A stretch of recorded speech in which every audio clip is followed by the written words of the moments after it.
kubva paverse 9 kuenda pa15. Madzimambo ekutanga chitsauko 15 kubva paverse 9 kuenda pa15. Echipiri, nhoroondo wechipiri chitsauko 16 kubva paverse 7 kuenda pa14.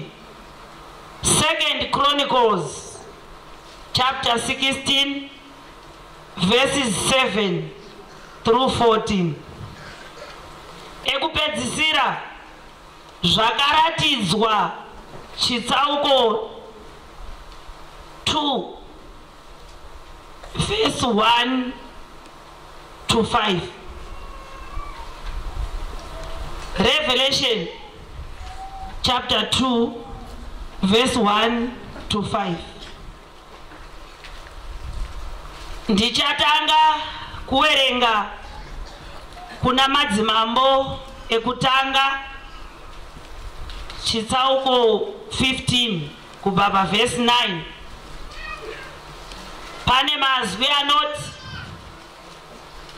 pagore remakumi maviri okubata ushe kwa Jerobhoamu mambo waIsraeri, Asa akatanga kubata ushe muJudha.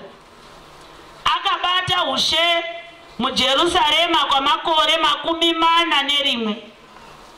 Mai wake wainzi Maaka, mwana waAbhisoromu. Asa akaita zvakarurama pamberi patenzi, sezvakaitawo baba wake Dhavhidhi. Akadzinga Sodhoma panyika, akabvisawo zvifananidzo zvose zvakaitwa namadzibaba ake. Akabvisawo Maaka mai wake pauhosi hwawo, nokuti wakanga wagadzira matanda avainamata, chifananidzo chiya chakanyangara kwazvo. Asa akaparadza chifananidzo chawo ichocho, akachipisira parukova rweKidhironi. Asi nzvimbo dzokunamatira haana kudzibvisa. Kunyangwe zvakadaro, mwoyo waAsa wakanga wakarurama kwazvo pamberi patenzi mazuva ake ose. Akaisa nhumbi mumba matenzi dzakanga dzakatsaurwa nababa wake, nenhumbi dzaakanga atsaura iye pachake, dzaiti sirivha nendarama nemidziyo. Second Chronicles chapter 16 kubva paverse 7 kuenda pa14. Zvino nenguva iyoyo Hanani muoni akasvika kuna Asa mambo waJudha, akati kwaari: zvawakawimba namambo weSiriya, ukasawimba natenzi mwari wako. Saka zvino hondo yamambo weSiriya yakapukunyuka kwauri. Ko, handiti waEtiopia newaIribhiya wakanga wari hondo huru huru, wane ngoro navatasvi nemabhiza vazhinji here? Kunyangwe zvakadaro, iwe wakawimba natenzi, akavapereka kwauri, nokuti meso atenzi anotarisisa achiona pasi pose, kuti aratidze simba rake guru kuna vaya vano mwoyo yakarurama kwazvo. Zvino pachinhu ichi chawakaita, wakaita sebenzi, nokuti kubvira zvino hondo ichakuwinga. Ipapo Asa akatsamwira muoni uyu zvikuru, akamuisa mujeri, nokuti akashatirwa kwazvo nezvaakareva nokuda kwechinhu ichi. Asa akatambudzawo zvikuru vamwe vanhu vake panguva iyoyo. Zvino onai mabasa aAsa okutanga neokupedzisira akanyorwa mubhuku ramadzimambo aJudha naIsraeri. Asi mugore ra30 okutonga kwake, Asa akawa nechirwere chamakumbo. Chirwere chake chakanyanyisa kwazvo. Kunyangwe zvakadaro, pahondo dzaakarwa haana kuzonamata tenzi achitsvaka rubatsiro kwaari, asi akaenda kun'anga. Asa akafa hake, akazorora namadzibaba ake. Akafa negore ra41 rokubata ushe. Wakamuviga muguwa rake raakanga azvicherera muguta raDhavhidhi. Wakamuradzika pamubhedha wakanga uzere nezvinhu zvinonhuhwira zvamarudzi mazhinji zvakanga zvakanyiwa nenyanzvi dzinozvigona. Wakawesa moto mukuru kwazvo worukudzo rwawo. Zvakaratidzwa chitsauko 2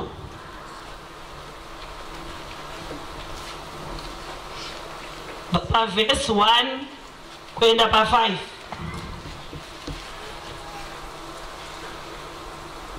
Ndinonyorera kumutumwa waMwari wesangano rake riri paEfeso ndichiti, aya mashoko anobva kuna iye akabata nyenyedzi nomwe muruoko rwake, uye anofamba paye pane zvigadziko zvinomwe zvemwenje. Ini ndinoziva zvaitwa iwe, zvawaita iwe. Ndinoziva kuti iwe wakashanda zvakaoma sei, uyezve ndinoziva kuti iwe wanga uri munhu akashinga zvakadini. Ini ndinoziva kuti iwe haudi kumboonana navanhu vakaipa, uye iwe wakatoedza kare ivo waya vanozviti wanyaiwa tenzi Jesu ukaona vasiriwo, asi wakaona vari varevi venhema bedzi. Iwe wakatsunga nokuti wakatambura zvikuru nokuda kwangu, asi wakaramba wakangotsunga bedzi. Asi zvino chinzwa echino bedzi chinhu chandisingadi pauri. Iwe hauchandida zvino sezviya zvawaimboita kare. Zvino chiona kuti iwe wadzokera shure zvakadii. Zvino chipinduka ugopidza zvitadzo zvako, uchiita zviya zvawakamboita pamazuva okutanga.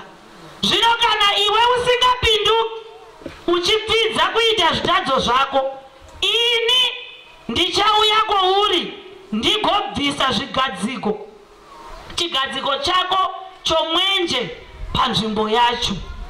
Mwari akomborere kuerengwa kweshoko rake nekuti nderechokwadi. Ngaindikumbira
mubati wechigaro. My DS Bonga pamusoro DS Bonga CM director pamusoro wafundisi vese nemaspouses avo yese pamusoro waparidzi wakakokwa pamusoro kwaya iri kuimba zvakanaka pamusoro utungamiri wese werwadzano vakatirongera sangano rino vakatikoka utinge tiri pasangano rino pamusoro wana baba nana mai vakomana nevasikana ndoda kukwazisaiwo muzita raJesu pamasikati ano. Haleluya, haleluya. Timbowevha maoko kuna Jesu. Vamwe vakukotsira panga pakutaurwa zveikokeshi panguva dzino Mwari vachiitira zvakanaka. Ndida kutaura nemusoro weshoko rokuti rwakaendepiko rudo rwepakutanga. Haleluya. Mubvunzo wandatouyawo nawo, rwakaendepi rudo rwepakutanga? Rweriyo rwamakati musi wamakapfekedzwa rwadzano mukachema mukati baba ndinoshama kwazvo kuti ndidaidzwe ndimi ndakagara mukambundirana vanhu vakachema vanhu vakaona kunge hamene vanhu vatopana menga malevho. Rwakaendepi rudo rwepakutanga? Haleluya. Rekuti pamwe panodiwa kola munoya makapfeka botai. Rwakaendepi rudo rwepakutanga? Haleluya, haleluya.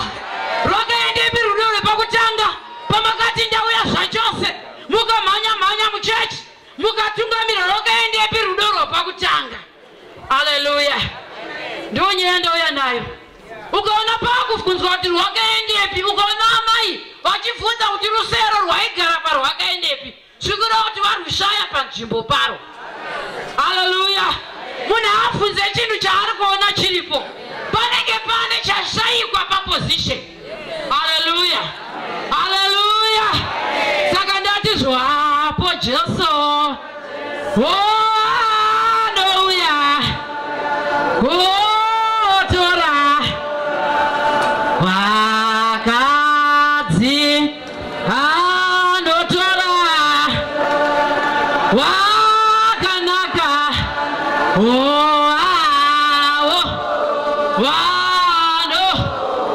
hazvina basa kuti waitirwa gari saluti yakaita sei kana kwakuendwa kumusha kunodiwa ukarurama.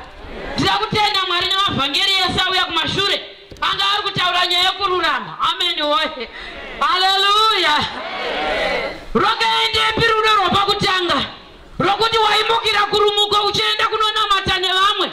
Iye zvinezvi kana Christian education hauchabata, wakungosvika panguva yezviziviso, pamwe pacho wakungosvika mharidzo chete, ndokunge watoenda kuchechi kwacho, pamwe pacho wakuita zvekugara kumba, vamwe matoya kusangana asi chishanu hamutombozikanwa, vakapfumisira kuenda kuchishanu kare kare, asi nhasi uno muri kumhanya pakari mazondo, mukamhanya dzimbo dzichiimbwa, mukamhanya muri panapa mukakwira nekudzika.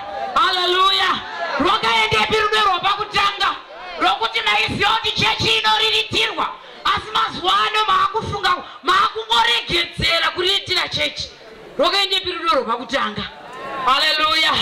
Ndingati kaziru kandada kutora chirungu, ziru yezviro zvaMwari yatama pavanhu vaMwari. Zvambotaurwa kuti vanhu vakuda mamirako asi ivo vasina kumira zvakanaka, ivo vasina paziru, vasisiri paziru yekuita zvinhu zvaMwari. Haleluya, haleluya. Ndanga ndiri kuzotarisa chinonzi injini. Pane mumota, vanhu vazhinji taane mota dzatinodhiraivha. Mumota mune inonzi injini inenge iri mumota iyoyo, vanhu vanotaura kuti ndo moyo wemota. Munhu akaiti vhemu so unonzwa kuti nyangwe bhodhi rakashata, asi injini kana yakamira zvakanaka unonzwa munhu achiti une mota. Nyangwe bhodhi isina kumira zvakanaka, nyangwe uchirwara miri ichitambudza ichirwadza, asi chiri kudiwa moyo, injini inonyatsodhururuma zvakanaka. Haleluya, haleluya. Zvino pandanga ndichiuya pano pasangano, denga ranga riri kutaura kuti kune vamwe vane injini dzisisashandi. Haleluya. Injini dzavo hadzisina kumira zvakanaka, dzakuda inonzi injini overall. Ndo yandinoda kutaura nayo pasangano. sangano rine. Hallelujah. Kuti mwe munhu adzokere parudo rwepakutanga. Nekuti mota painototengwa inenge yakanaka. Asi pane painozofa nekunyanya kushanda. Hallelujah. Hallelujah. Unozoona mota imwe yangogara injini yacho ichashanda yaye maspare parts. Nekuti mota dzimwe dzinenge dzafa panongotorwawo kadhoo kemota yaita accident kwaiswako. Unogona kunge uri muchechi nhasi wangowe maspare parts. Wemaspare parts asi kubatsira hapana. Injini haichadhururuma nekuti wakabva parudo rwepakutanga. Hallelujah. Unangodzwa kuti anenge achingotaura kuti kana mazoshaisisa anoenda ndozoenda kuita munhu wespare part muchechi. Hallelujah. Hallelujah. Kana uri wafundisi unonzwa kuti haisi area yangu. Panonamatirwa haisi area yangu. Panoenda kunoparizwa haisi area yangu. Bada haisi area yangu. Haisi area yangu. Ozongotopa kuimba anenge ari mumashure. Po Jesu. No, we have all the spare parts.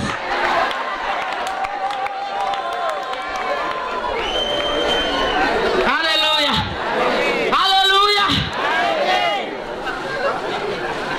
Asi injini inoda kuitwa overhaul kana mota yakuburitsa chiutsi cheblue. Isasaburitsa chiutsi chakasvipa. Hallelujah. Kune vanhu vakuburitsa husi usiri normal. Mweya usiri normal unofanira kuonekwa muinjini yemutendi. Amen. Oye. Rudo rwepakutanga rwakatama. Hallelujah. Nangati kuzotarisa zvikanzi injini inoda kuitwa overhaul kana yakuita inonzi rattling. Kuchema kuita noise. Pane imwe mota inobva bharara zvokuti munoshaya kuti moita sei. Pane madzimai nhasi ari pari kari mazondo akabva parudo rwekutanga ane moyo kana kuti injini yemoyo yakungoita noise. Chavo chavatoira pakari mazondo avanda kuuya kuzonamata. Avanda kuuya kuzotsvaga kururama. Avanda kuuya kuzotsvaga nyasha.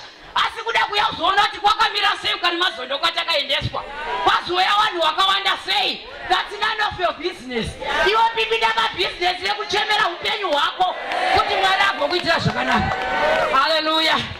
Pane vane moyo inoda kugujunurwa nhasi. Pananga ndiri kutarisa haiwa tiri kutsika zvedu kunyaya naAsa.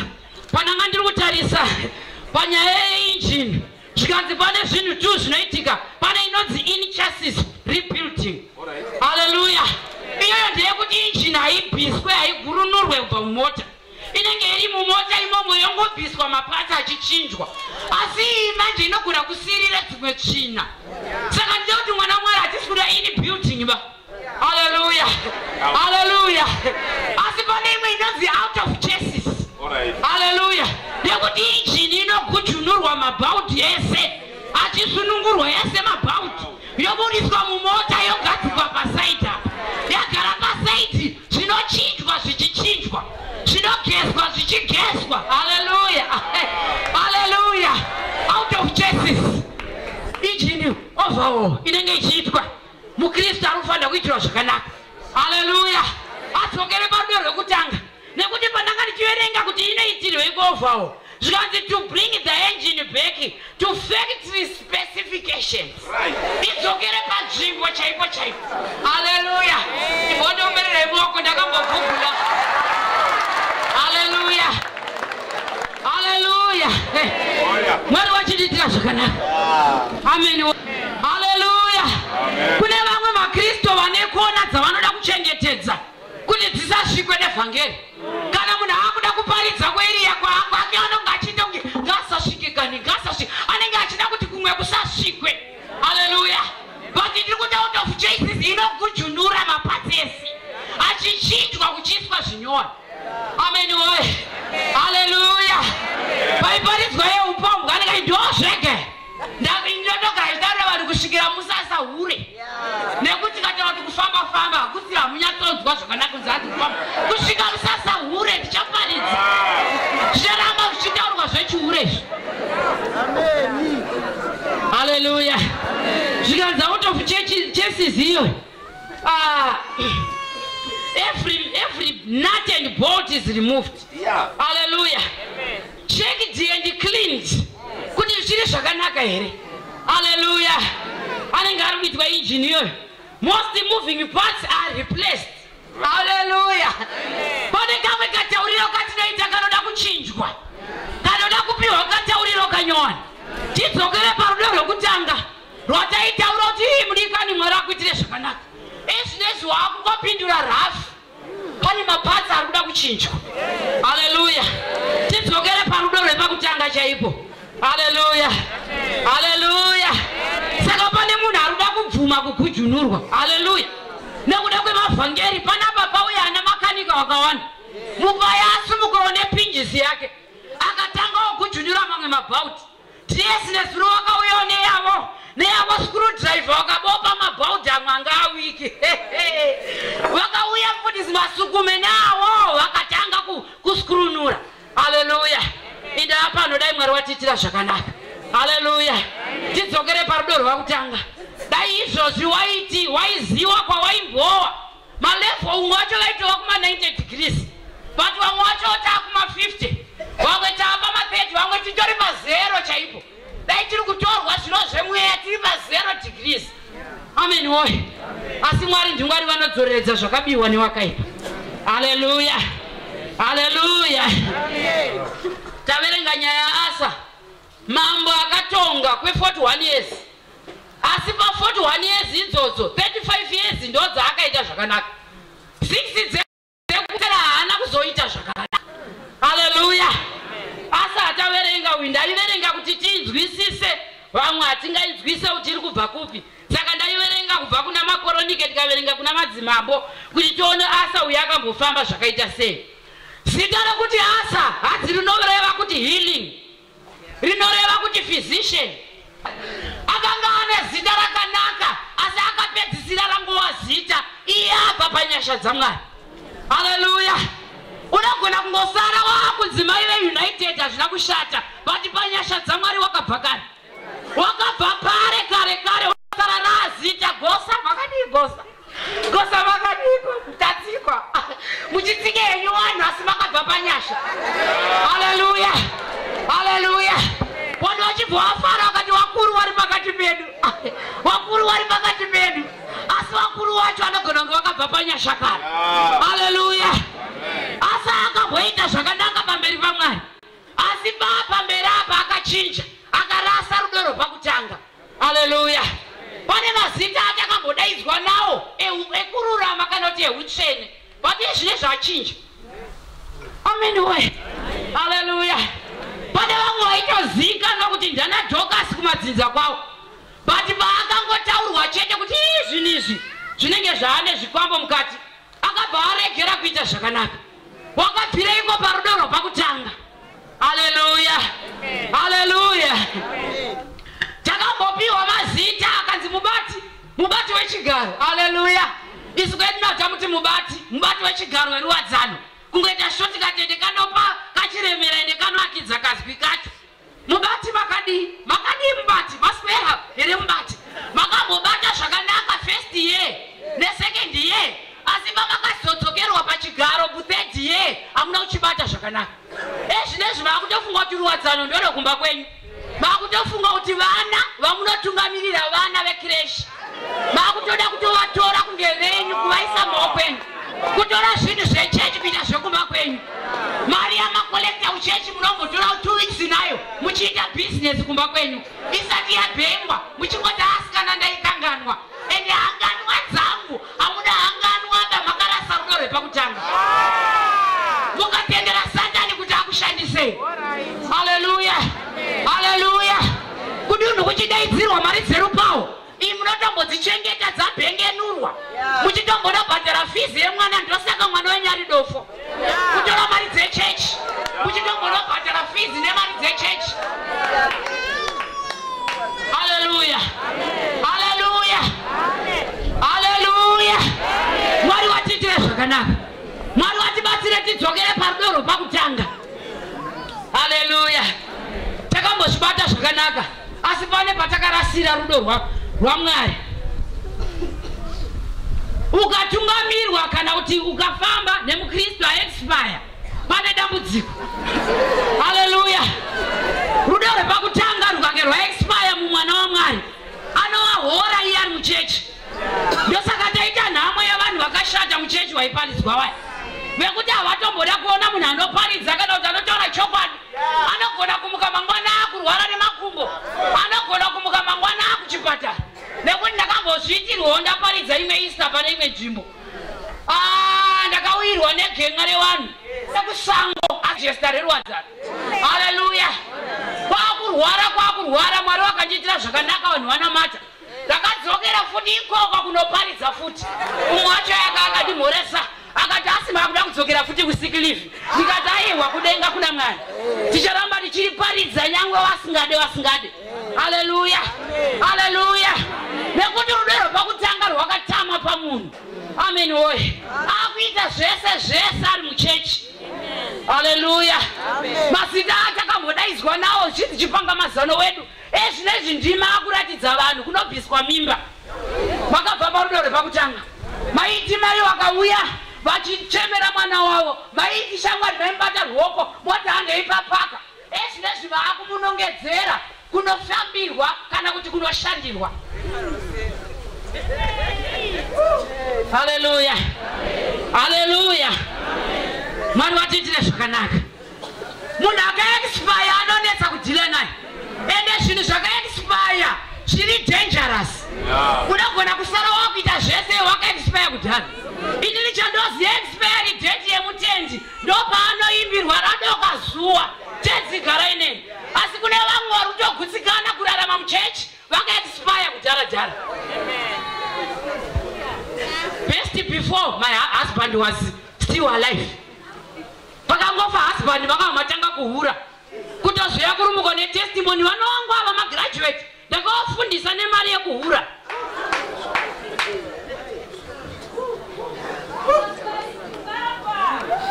Haleluya. Kudhila nezvinhu zvakaexpire kunonetsa. Nekuti zvimwe zvacho zvinokonzeresa diarrhea. Ende zvimwe zvacho zviri poisonous. Ndosaka muchiti mukataura vanhu vese vanotarisa pasi. You speak poisonous things. Amen. Vanhu vakaona vasudza ruoko muchechi vanhu vese vanokotama kudaiwo. Kuti nhasi zvedu. Ende woenda pamberi pacho bhoti wotafozi woye. Wabvodaidza kuti mufundisi chikore woye. Vari kuvata mhena zvinhu zvinoda kutaura. Vasi kuziva kuti vari kudaidzwa nemunhu akaexpire. Anotaura zvimwe zvokuti mese munonyara. Rwakaendepiko rudo rwepakutanga. Haleluya. Haleluya. Nekuti taitya zvinhu zvaMwari. Vanhu vaitya kana kuuya kupulpiti zvinhu zvisina kumira zvakanaka. Haleluya. Zvinezvi munhu achindobva kusmall house. Mfundisi Madziri wakambotaura kuti mazuva ano kwaane tumasmall baba. Havasi varume chete vakuenda kusmall house. Nevakadzi vakuenda kumasmall baba.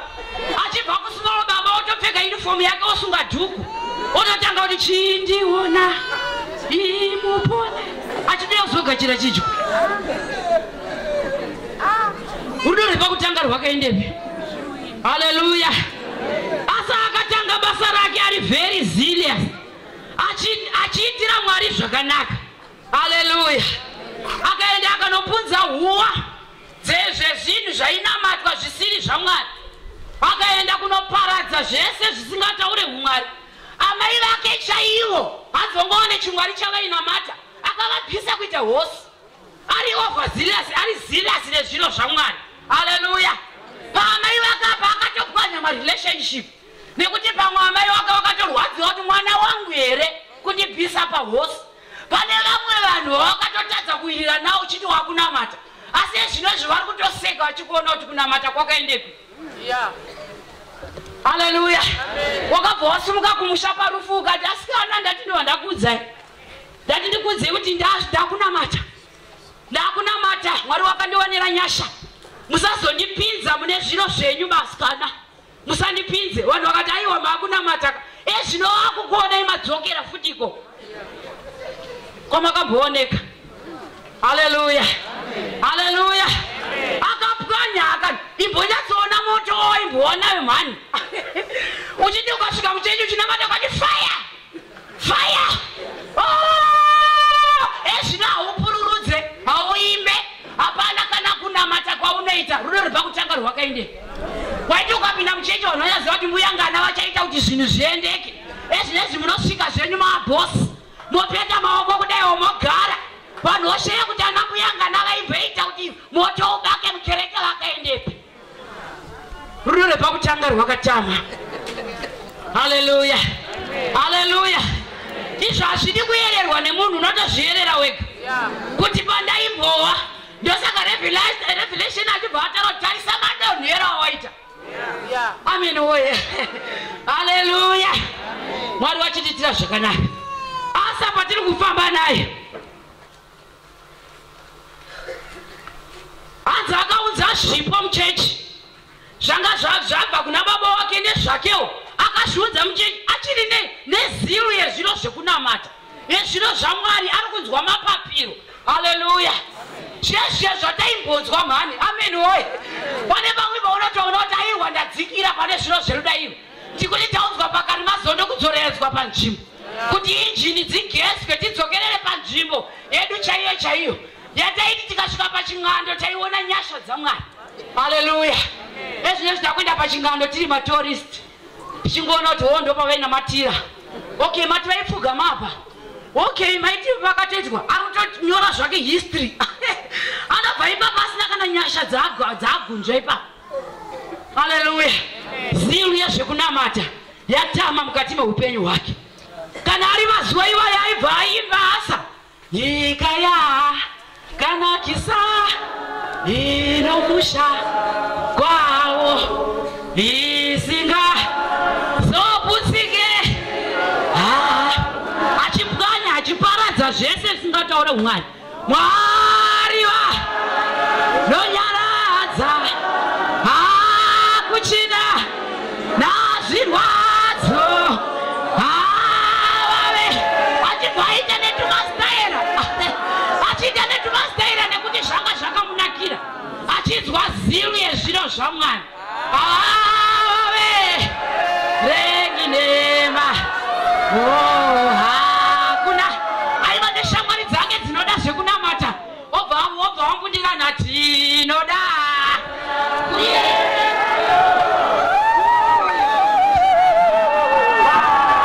ane shamwari dzake zvinoda zverudairo.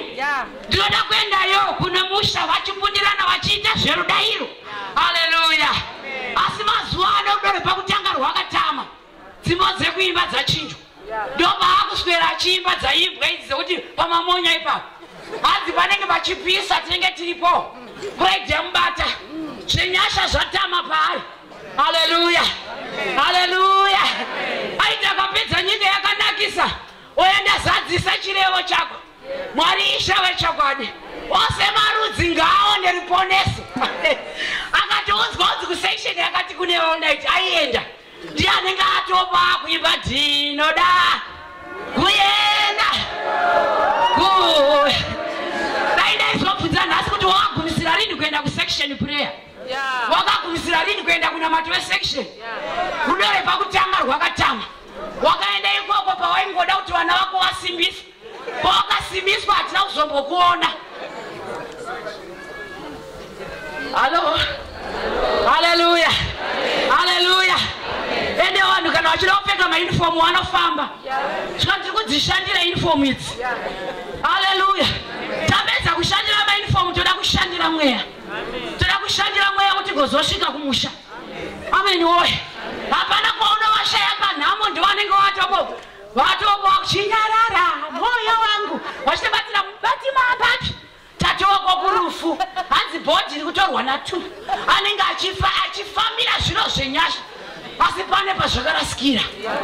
Ndosaka shoko raMwari chitidzokerai pamharadzano mugonoona pamakasiyira nzira iri correct. Haleluya, haleluya, haleluya. Aitaka waiti pepe ukati gare gare waenda kutoilet uri kubasa makatendeka Jesu. You are faithful my Father. Hakuna zita rakafanana nerenyu. Ndirangarire pabasa pano ukati gare gare wapa lunch wakuerenga mapisarema 23 Jehovah ndiye mfudzi wangu hapana chandinoshayiwa. Zvinezvo hapana kana paunomboerenga shoko raMwari, hapana kana pauchanamata wakungogara uri paWhatsApp uchingopindura magrupu tiri magrupu achipinza mameseji hauna kana nguva yekubonamata. Haleluya, haleluya. Ngariwe zuva rerestoration kuti itai zvomunoda muri muumbi ndiri wedongo. Wakati watakufunga kuti waufanira kunge wachitisimbisa isu madzimai echidiki anotokudza kuti shamwari takabva nazvo kurezvi zvekunamata hazvina kwazvinokusvitsa, daiva chaga zvinhu zvinokubatsira. Ndakashamisika namai ivavo ndikatanga kumbotaura navo neshoko raMwari. Haleluya. Rudo rwepakutanga rwakatama. Amen woye. Haleluya. Asi akavaka nemaguta asa akaita zvikuru, akavaka maguta. Haleluya. Pano umwe aimbotaura akati kune vamwe vafundisi vanofamba kumaseketi, hanzi every anenge achingoti tiri kuvaka Ishe, uyai nepano tiri kuvaka Ishe. Akapedza chechi yepapa anobva atransferyo oenda futi kumwe kusina chechi, unotanga futi papastoral prayer tiri kuvaka Ishe, uyai nepano tiri kuvaka. Achipedza iyo chechi achiendeswa kusina personage, achinosvika ikoko tiri kuvaka Ishe, uyai nepano. Asa akavaka maguta akawanda but akazorasika. Dai Mwari wazotiitira zvakanaka. Asa paakasangana nehondo yevaEthiopians, ivo hanzi wako yavari million, ivo vari 58,000 kuita kunge 1:2. Haleluya. Asi chaakaita akaenda pamberi pechigaro akatanga kunamata kuti Jehovha ndiani angatirwira. Akanamata akadaidza denga rikadzika, gurumandira rikatiza, vamwe vakaurayiwa. Imbotarisa paipepa hondo wakambosangana naye uchiri panzvimbo, wakadaidza ukati hakuna zita kunge raJesu, ukaenda pamberi pechigaro ukati Mwari mubatsiri wangu ukaya pakari mazondo pano ukati Mwari ndauya nenyaya yangu, Mwari ndauya nenyaya yangu. Wamwe wachidya lanchi wauri papaka uchinamata kuti denga rikuitire zvakanaka, hondo dzevaEthiopia dzikaparara. Haleluya. Nekuti wanga wadaidza denga, asi mazuva ano paakusimuka hondo mukati meupenyu hwako, asi akanga akuzobvunza n'anga. Haleluya, haleluya. Imbotaura nawagara naye kuti uri kumbobvunzani.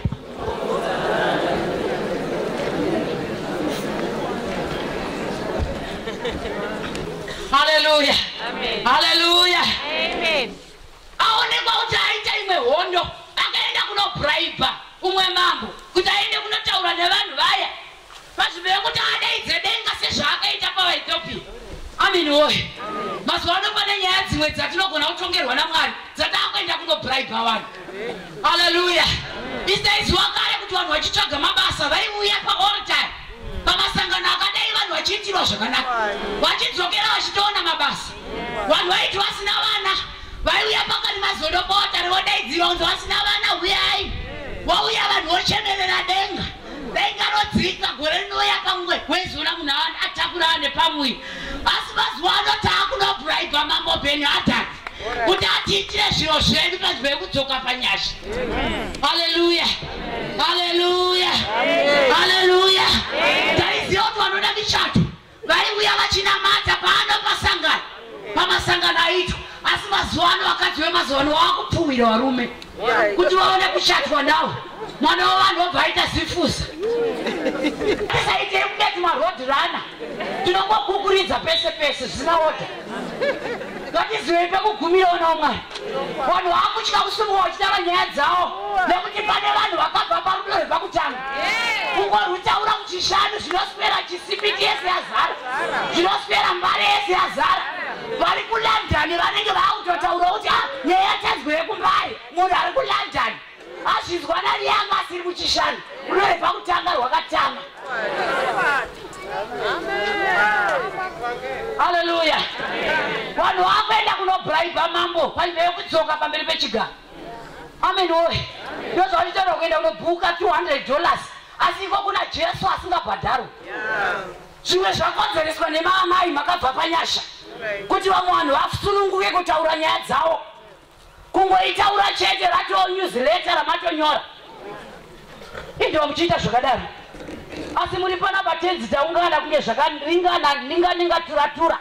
Izvo usina mura zvakanaka makabva panyasha kare.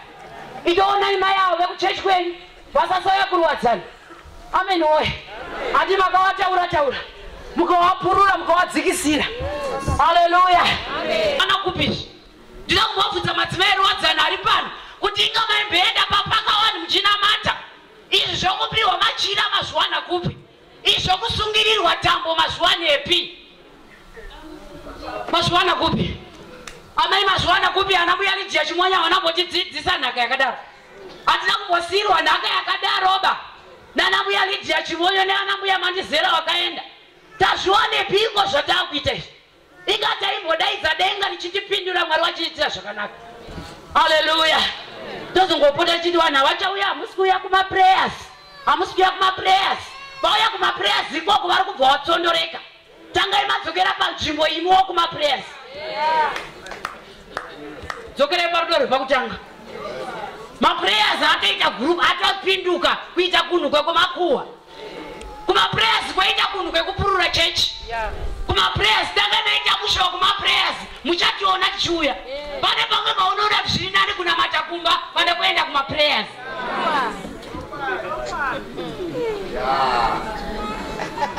Nekuti kumaprayers kukazara vanhu mahypocrites munopedza nguva. Amen woye.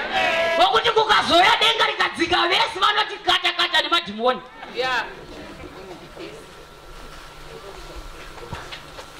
Amen woye. Maprayers havana kushata but ngaaitwe nevanhu vari panzvimbo. Vanhu vakauya vachitaura nyaya dzavo, ndida kutopa tsimbirira ipapo. Vanhu vakauya vachitaura nyaya dzavo handi dzekufamba muchipreacha. Mukapiwa preaching plan kurwadzana muri kuramba. Asi kusvika muchipreacha nyaya dzevanhu. Mukapiwa preaching plan yepanhamo munoramba. Asi basa redoor to door preaching. Dai kupreacha kwamunoita makuhwa. Kuriko kwamuri kuita go ye therefore and make disciples. Bodai matoudza vadzidzi vakawanda kuna Jesu. Asi muri kutobvutsura. Hallelujah. Hallelujah. Mwari watiitire zvakanaka. Vanhu vabatwa nechinyefu chekuita zvakanaka. Hallelujah. Pamakapiwa ofisi yamunoshanda iya yekuchechi makamanya chaizvo but yezvinezvi makutongozorora mazorora. Rudo rwepakutanga rwakapera. Mukanzi uyai nemaripota muunzeba. Iwo machaji atakusvikaya. Munhu anobuda siye mucheya anobuda misodzi kudai. Siyane ndikita kuitira imimi. Asi makamira mukabata kenduru, mukabata mega kekuti mune basa renyu. Iro ndagona kuita. Ndokurigona here kwamuri kuita makagara kumba. Musingaudze kana ripoti. Rudo rwepakutanga rwakamboendeka. Hallelujah. Hallelujah. Hadzi panguva yake Asa yaakaita zvakanaka. Munyika make manga mune peace. Mwari vakataura kuti peace kusina kana war. Kuine peace. Munoziva kuti tikagara tiri panyasha tinongodzwa peace yemoyo. Unongodzwa joy pamoyo nyangwe zvinhu zvisina kumira zvakanaka. Nekuti unenge wakamira panzvimbo. Hallelujah. Vanhu vachitozokubvunza kuti iwe zvatakanzwa asi ndezvenhema. Wotayewa ndezvechokwadi naJesu tinoenda kure. Hallelujah. Kuine peace so.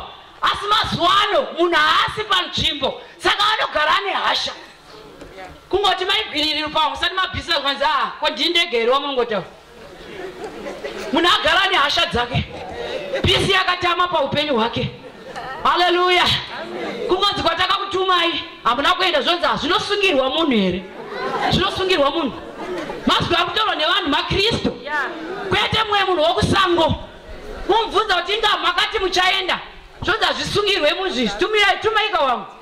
Tichatuma wamwe kundobata maoko here kwaane gore musati maenda. Kutanga kufungidza vanhu zvinhu zvakapera kare kare. Dai Mwari wazotiitira zvakanaka. Hallelujah. Zvakaitwa naAsa akabuda mutreki yaimbomhanya zvakanaka. Ari mutreki yake achimhanya zvakanaka achiitira Mwari zvakanaka. Asa akazobuda mutreki. Hallelujah. Amen. Hallelujah. Zvakatoita vamwe vari pano kuti vaakupinda mumatreki vangu. Bizi vari kuita kupingirisha vamwe vari kuda kumhanya zvavo rwendo rwerudairo. Hallelujah. Ndosaka Jesu akazotaura akati pakati penyu pana Satani chaiye. Achitaura Judas Iscariot. Haleluya. Tinogona kugara zvedu takati puu kudaiwo pakati pedu pana naSatani chaiwo. Haleluya. Wanenge wari pakati pedu achiita zviro zvadhevho. Haleluya. Haleluya. Imbotarisa wakagara naye. Bisi yase kufadza kode wokuti tizotorwa ndiye kure kumso vanhu vake vache vasina mabasa vakambomhanya zvakanaka, vakambofamba zvakanaka. Kozvemabhuraibhi hanzi bhuraibhi yacho futi akatoitora muimba yaMwari, akatora upfumi hweimba yaMwari akaenda kunozvibhuraibhisa mambo aibhuraibha. Haleluya. Mazuva ano kune vamwe vanhu vari kubhenefita nezviro zvechechi. Haleluya. Ari kutobhenefita nezviro zvechechi, akangoenda kutauni kunowithidhirova ati tinoda maallowance. Tinoda maallowance. Toda maallowance. Maallowance acho asingapere. Ukazoona mamwe mafiga ekungokwira kombi 50 cents kuenda kutauni nekudzoka. Kune vanhu vari kubhenefita nezviro zvemuchechi. Haleluya. Anotorarama achiendesa vana kuchikoro neemblem yeUnited Methodist. Achite United Methodist. Isa emblem yekumusha kwenyu kwasoko. Tiona kuti zvinotengwa.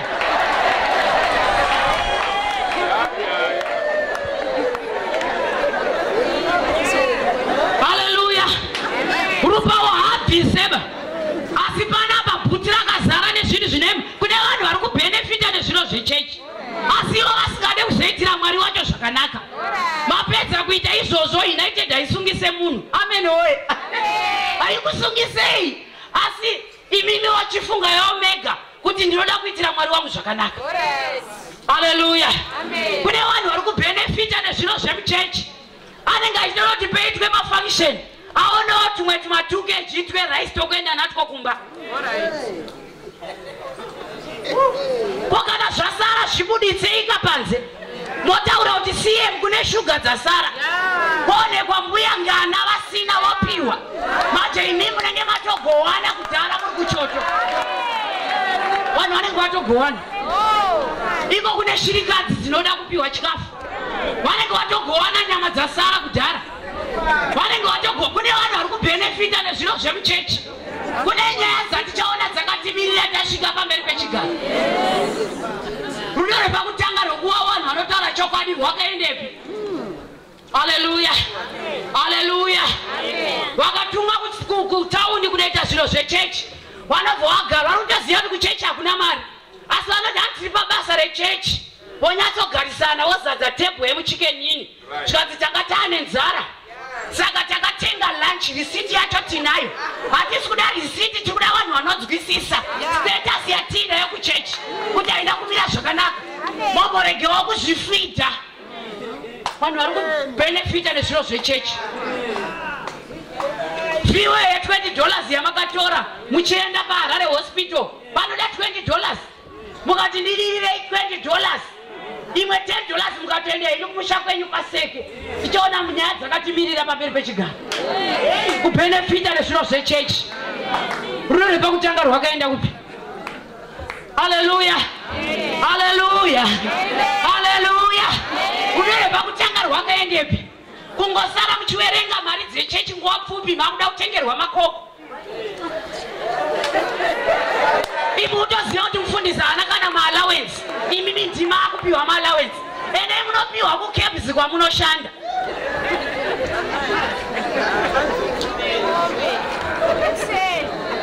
Haleluya. Haleluya. Haleluya. Pakagara ipapo kutoziva kuti pane pandakabhenefita. Kungoda kutuma kunhu kwautori nemari yacho, unozwa kuti transport iripo here. Transport iripo here. Ngatiedze misi yese kufadza kuti kupiwa chinhu chekudzimbu kuri kuita $5, iwe unengoisa $1 kako pamusoro. Ngatidzokerei parudo rwepakutanga.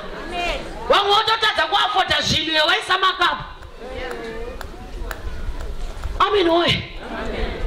Pawagara ipapo mutasa wakagara naye unogona kunge wagara nekamwe kabeneficial kacho. Ipapa.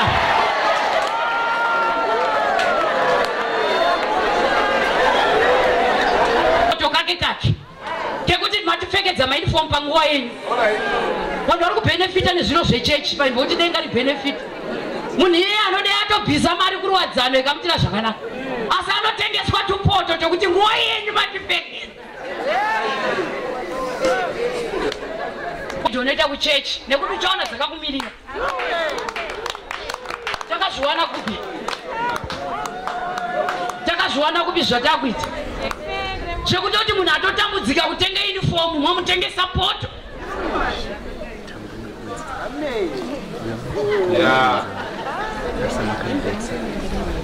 Ivo kunze wagara naye kuti ausika beneficial.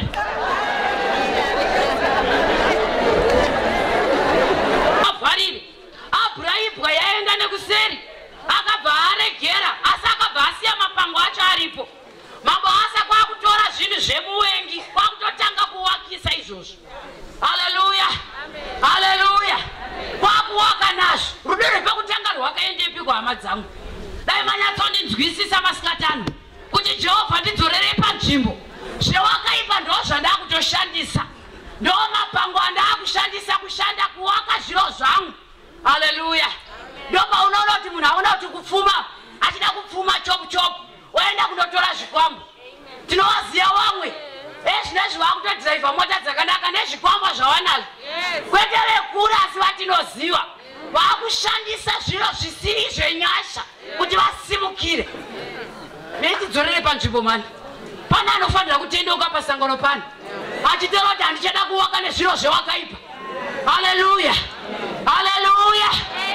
Uri kushandisa material chaire kuwaka zviro zvako zvenyasha.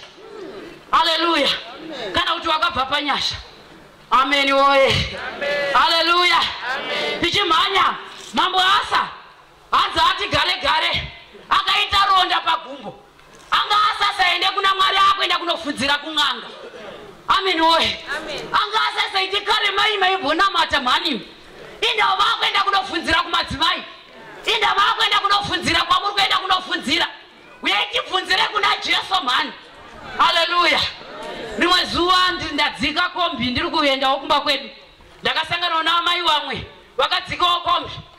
Vachibva vandifunza kuti kufunza pamadzibaba ngana. Ndikati handiwaziwe.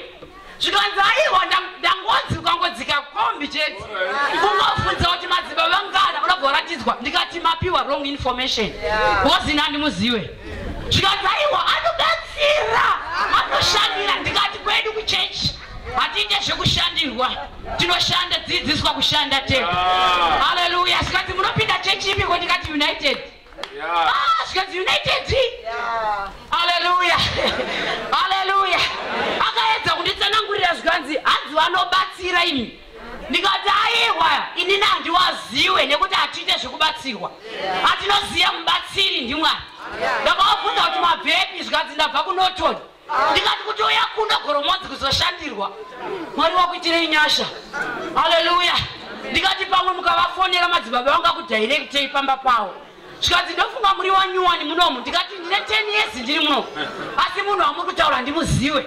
Takumboda vanhu vanomira pakutenda kwavo. Vasingarase rudo rwepakutanga. Vasingasanganise. Chechi nhasi yazara vanhu vari kusanganisa. Nasi wanoita inonzi jump in jump out. Jump in jump out. Nasi uno vari pakari mazondo vari zvepamapaka. Vachingodzokera kumba vakunofamba. Vanhu vari kusanganisa. Ngatidzokere parudo rwepakutanga. Kuti nyangwe ndikaiswa murimi remota handingatyi chakaipa. Nekuti Jehovha muneni. Nyangwe zvikarwadza sei.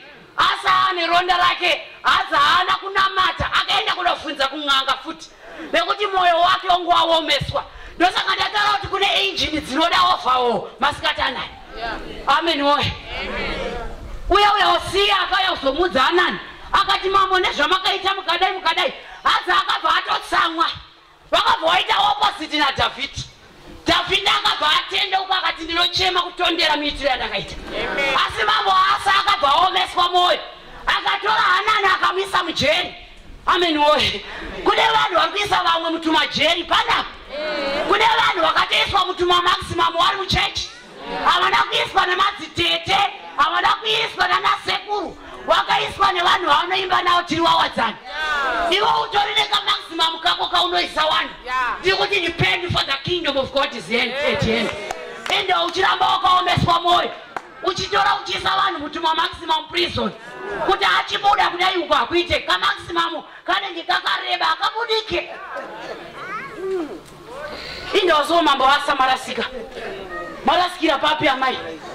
Marasikira papi baba. Hallelujah. Pane varume vanotora vakadzi wavo vachivaisa mutuma maximum prison. Hallelujah. Achienda achiita zvemasmall house nezvekuhura. Amen woye. Pane hama yedu manje munazvichenjerera zvekuenda kumagirlfriend izvi. Abva ada kuti abva enda kugirlfriend adzoka. Haasi kuziva kuti hembe dzemukati iye mukati. Apesanisa denga kana rauda kuratidza. Apfeka nemalesi. Apfeka nemalesi. Abva ari kusvika kumba asingade kuzikanwa kuti pane kwabviwa. Akatonyatsosununguka kukumura hembe. Akazi baba zvemalesi mazviwana kupi. Mazviwana kupi zvemalesi. Denga kana rauda kuratidza. Hallelujah. Rinoratidza nenzira dzakasiyana siyana. Rinoratidza nenzira dzakasiyana siyana. Uyaitira metichiramata denga rinotiratidza zvakawanzika. Zvimwe zvatisingazivi. Hallelujah. Zvangavitaona mufundisi mupaya zviya zvakusungwa. Hatisina kutambotara zvekudzinza kune vanhu vari kuisa maximum prison mudomo. Muchechi wakadzi werwadzana. Mai Gwiriri vakasungwawo Friday nei vakashaura urumbo. Makanaka. Mambo Jesu. Ikorasi futi havana kutomboimba hymn. Vanotoirwa mangwana wakunzi kune vanoshaura, kune vari kuworship. Vanoshaura dzikunge vanoziva order church. Ivo vachida kuisa munhu muka maximum prison. Mangwana kuti Mai Gwiriri vachashaura havachashaurika. Vakaisei rudo rwepakutanga. Nokuti mukatoona akusimuka pane zverudo iroti mwana Mwari akuitire zvakanaka. Ranga uchinamata Mwari pane pawandokusvitsa. Kutonzwa godo nemunhu ari kuita zvakanaka. Why? Why?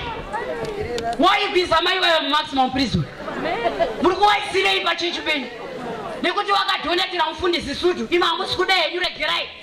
Siya vanoda kuita zvakanaka vaite zvakanaka. Vamatofamba muchipreacha kuti haasi masutu chete pane zvavari kutsvaga ikoko. Hapana zvavari kutsvaga, vari kutsvaga nyasha. Kana vachinonoka zvavakuuya siyai tigare. Hallelujah. Umwe anongopenya muri veseketi ipi kwenyu? Kwenyu kwane vanhu vanganikwa vari pakwaya. Kuda kuti varegere kuuya nekuti vakushaura soprano yavaiboshaura.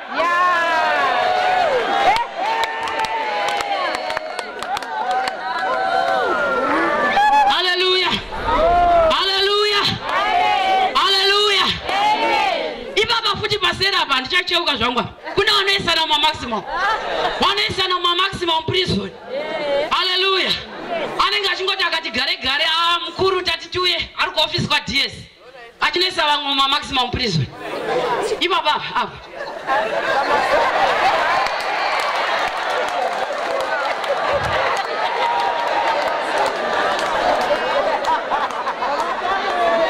Akaisa Hanani muprison. Akamuvharira imomo. Hallelujah. Asi panapa ndanyora kuti you can get rid of the messenger, but you cannot get rid of the message. Hallelujah. Unogona hako kuparadza munhu auya nemessage, but message haichinje. Kana yatotaura kuti musahure, iri kutotaura kuti musahure. Nyange mukarwarisa negumbo, munhu auya nemessage. Kona mupaya so akuita tsamina so nekuti munogona kumuparadza mupaya. Asi denga richinobuti mushandi waMwari chizorora zvino. Asi message yacho yatosvikwa. Ende muchatongwa neramakanzwa. Amen. Hallelujah. Hallelujah. Munogona kuita kuperforma kuti mufundisi achinjwe paseketi. Nekuti anoparidza mharidzo dzisingaenderani nezvenyu. But munogona kubvisa mufundisi but message yaataura haibvi. Muchatotongwa nezvayo iyoyo message iyo. Nekuti vanhu vanofunga kuti vakabvisa mufundisi wapedza bazonzi zvakaenda. asi message yakasara. Ndikubatise.com. Message yakasara. Hallelujah. Amen woye. Munogona kupisa cheya umana anoita strict parwadzana. Momuchinja moda wenyu anoita zvamunoda imimi. But message yake inoramba iripo. Nekuti kune vanhu vanoda kuisa vanhu muhapwa. Kutora so mufundisi omisa muhapwa kudai. Achimudza kuti how high jump, sit, walk. Kuda kuisa muhapwa munhu so. Message yaanotaura. Hallelujah. Munogona kuparadza yenyu munhu. Asi message yataura inemi. Iye munhu uyo munotowenga akataura message iya. Ichiri kutorarama nanhasi. Haadi kutaura izvozvo. Hallelujah. Nekuti zvekwake zvataurwa haadi kuti zvitaurwe. Asi ukaenda kwamadzimai Judith unomona achibva ataurirwa zvese achiti ndizvo amen. Amen achityora nemuzuro asina kumbodzidziswa kuUnited. Amen woye. Ndaitombotaura ndikati kuchechi yeUnited tine dambudziko iro. Shoko rikauya idzi prophecy. Rinoprofita mumwe munhu. Asi munhu akaprofitwa zveupenyu hwake zvonzi taparidzwa. Taparidzwa. Hamuna kuparidzwa. Inodaidzira kuti prophesy woman of God. Kana aparidza zveupenyu hwako. Pete kuda kunoita prophesy muri kuku. Kuna kumukaprofitwa. Mukaprofitwa uroyi hwenyu moti taparidzwa. Next time unatistaridziro waparidzwa wano. Taura kuti prophesy man of God man. Waprofitwa zveupenyu hwako tendeuka. Hallelujah. Inja tichidaro Soma United. Kupedzesa vanhu nguva yekunamata vachiswira vachigara machechi council. Ekuti makamuona sei. Wataurwa nezvakwako iwe zvekumba kwako. Makamuona sei. Aiwa, enda kuofisi kwa mufundisi woti vhangeri rakataura zveupenyu hwako. Tikuda kutendeuka kuti Mwari wanditire nyasha. Inde uchiomeswa moyo somukoma asi. Inde mabvuma kuomeswa moyo kusvika pamalevel iwaya. Inde murubva kuomeswa moyo kusvika ipapo. Hallelujah. Hallelujah. Hallelujah. Asai mboti wa Ethiopia otanga kuimba dzimbo dzenyasha. Zvine zvigumbo rarwadza. Akuenda kung'anga kunofunzira. Hallelujah. Kune vamwe vanhu vaimba dzimbo dzenyasha hama dzangu.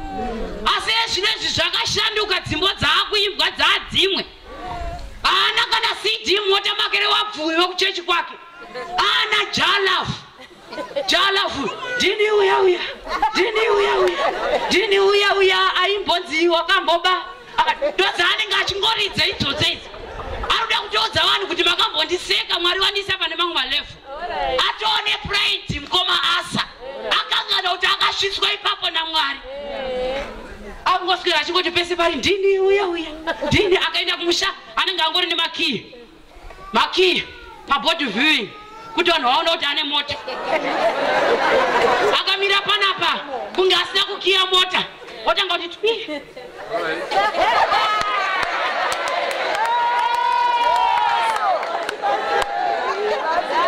Kuti ana sekuru wabvunze.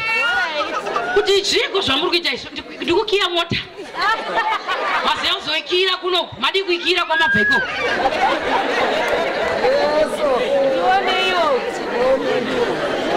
Hallelujah. Akakanganwa kuti pandava ndakatosvitwa nenyasha. Pane vanhu vakamata vakalema